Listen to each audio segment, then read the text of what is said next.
continuando com o nosso módulo de aprofundamento, vamos agora abordar o assunto de opções, que é um outro segmento do mercado de derivativos, mas dentro de uma perspectiva mais aprofundada. Vamos ver a precificação das opções, ou seja, os critérios, as metodologias, os fatores que influenciam a fixação do prêmio das opções e também conversar sobre algumas estratégias especiais de atuação no mercado de opções.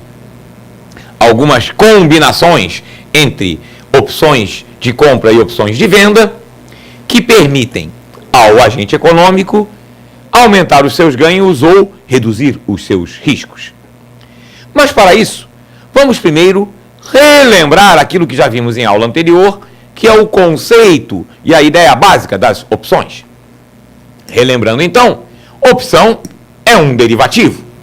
Um derivativo que dá ao seu titular o direito de comprar ou de vender um determinado ativo ou objeto até uma determinada data ou em uma determinada data.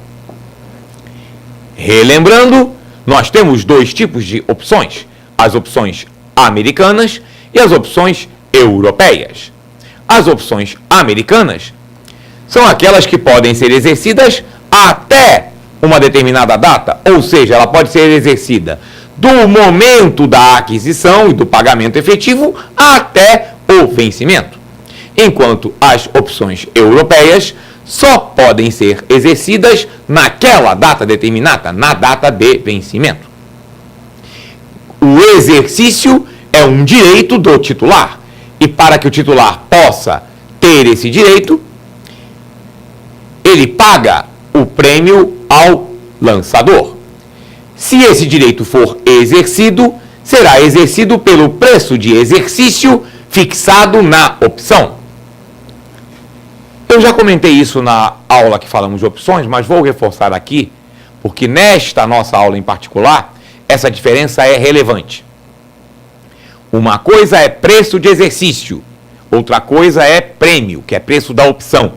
O preço de exercício é o preço do ativo objeto, preço esse fixado na opção. Um exemplo: eu resolvo adquirir uma opção de compra de ações da Petrobras. Paguei R$3 e a opção de compra me dá direito a comprar a ação da Petrobras a R$42 o lote. Então, qual é o prêmio e qual é o preço de exercício? O prêmio é R$3, que é quanto eu paguei para ser titular, e o preço de exercício é 42, que é o preço que eu vou pagar para comprar as ações se eu decidir exercer esse direito.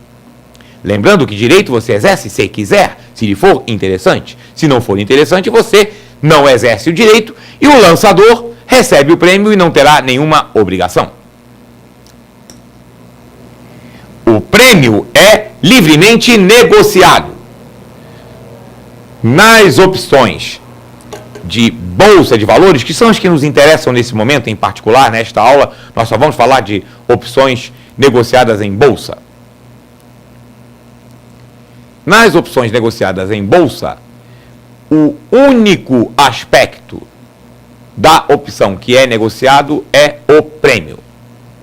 O preço de exercício já está fixado, a bolsa fixa. O vencimento, a bolsa fixa. Se a opção é americana ou europeia, a bolsa fixa. O ativo, a bolsa determina qual é a ação, ou qual é a commodity, ou qual é o contrato. E a quantidade de ativos dentro de cada opção, a bolsa também determina. Então, a única coisa que titular e lançador negociam livremente é quanto o titular vai pagar para ter direito a adquirir a opção. E aí ele terá o direito de comprar ou de vender, dependendo se a opção for de compra ou de venda. O prêmio, então, é o único aspecto que é volátil, que é diferente, que varia em função do mercado, porque é negociado.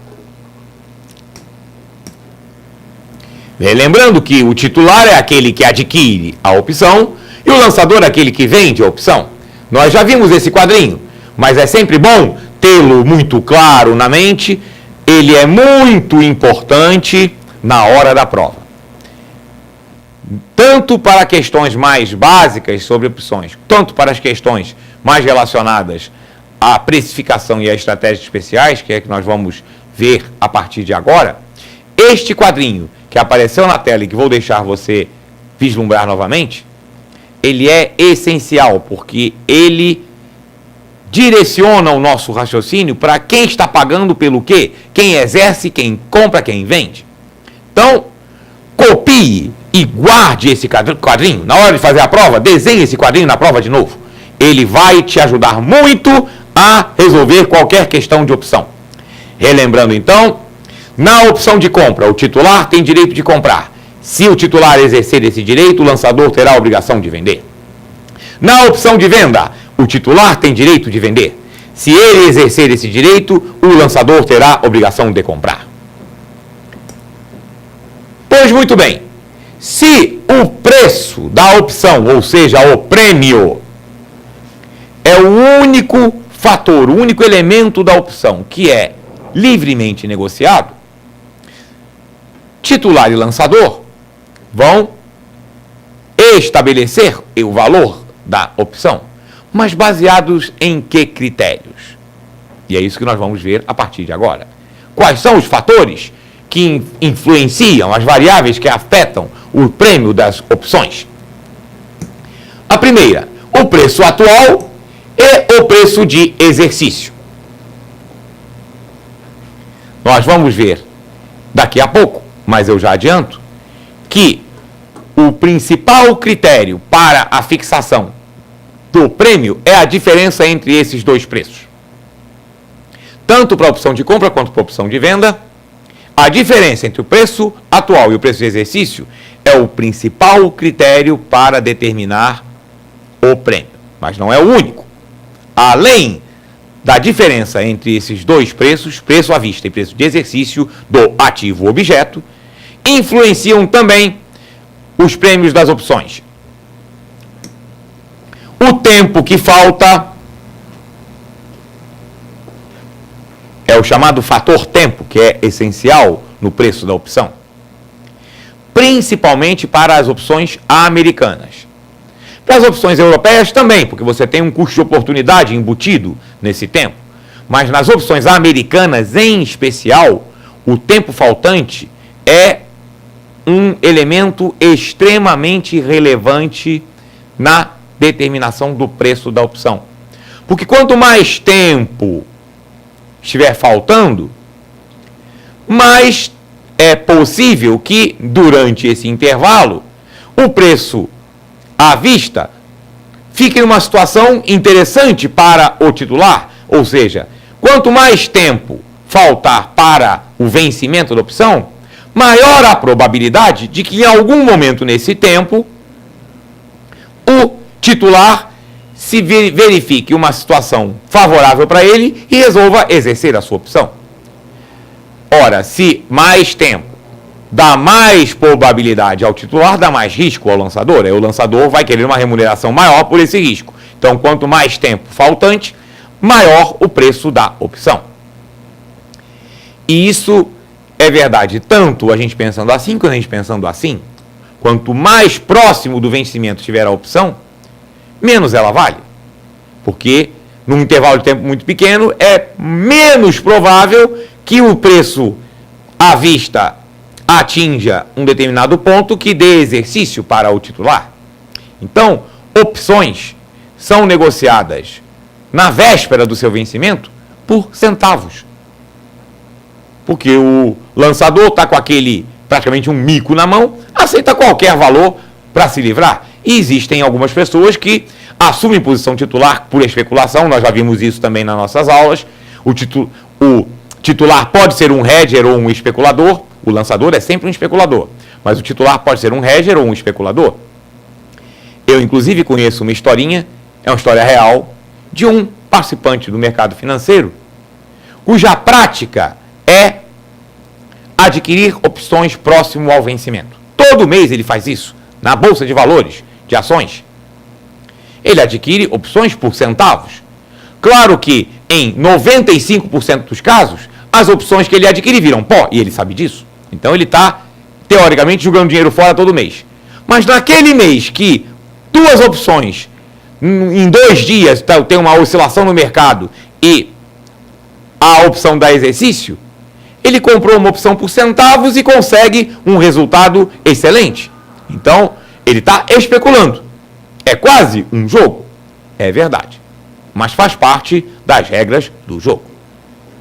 E aí nós comentamos o seguinte: a especulação, ou seja, além do tempo faltante, um outro critério importante que define uma opção que valha mais ou que valha menos é a volatilidade do ativo objeto.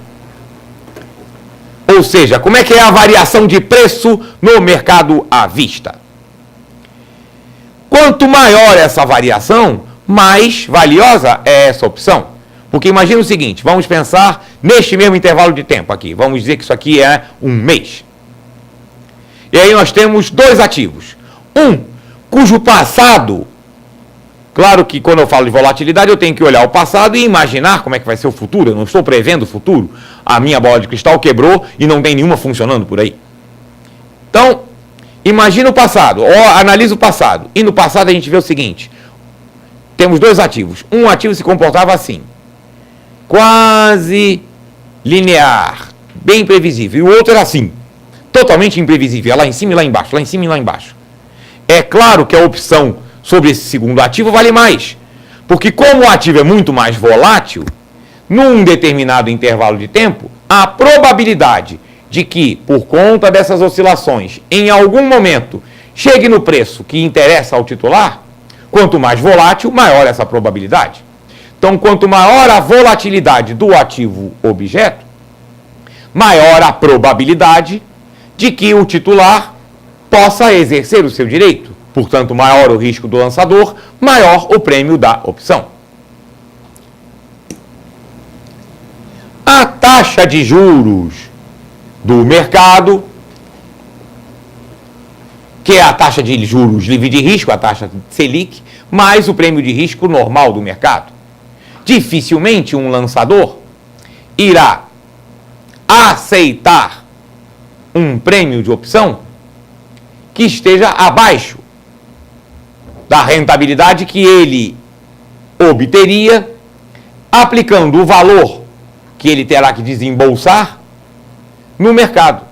Porque o lançador, se for exercido, a gente sabe, ele tem ou diminui o lucro ou tem prejuízo. Portanto, ele está tendo um gasto. Se ele pegar esse valor que ele iria gastar se fosse exercido e aplicar no mercado, ele tem uma rentabilidade. Como ele está correndo o risco em função deste valor, o mínimo que, teoricamente, se admite que ele aceitaria seria essa taxa de juros. Principalmente, levando-se em conta a taxa de juros livre de risco. Abaixo dessa, não vale a pena. É melhor investir no mercado de títulos da dívida do governo. E, com menor relevância, os dividendos pagos ou já contabilizados pela empresa durante a opção. Isso no caso de opções sobre ações. Eu já adianto a você o seguinte: nós vamos, a partir de agora, desconsiderar a importância dos dividendos. Por 2 motivos. Primeiro, porque o modelo matemático, que nós não vamos aprofundar, não, vamos só apresentar em linhas muito gerais, porque ele é muito complexo. O chamado modelo Black-Scholes é uma equação extremamente intrincada, impossível de se operar manualmente. Só com uma computação bastante avançada que você consegue lançar os dados e gerar o resultado. Mas, conceitualmente, a gente entende o que ela quer dizer, que é isso que é importante. E o modelo Black-Scholes não considera dividendos. Segundo, que no Brasil, o pagamento ou o provisionamento de dividendos reduz o preço à vista. Porque quem vai comprar a partir de agora já não terá direito ao dividendo, o preço à vista cai. Mas a Bolsa, para não influenciar a opção, quando a empresa provisiona ou paga dividendos, a Bolsa reduz o preço de exercício. Então, a diferença entre os dois se mantém. Portanto, vale a pena, faz sentido, desconsiderar os dividendos, porque eles realmente não são considerados no modelo e não têm influência real no mercado de capitais brasileiro, no mercado de opções sobre ações.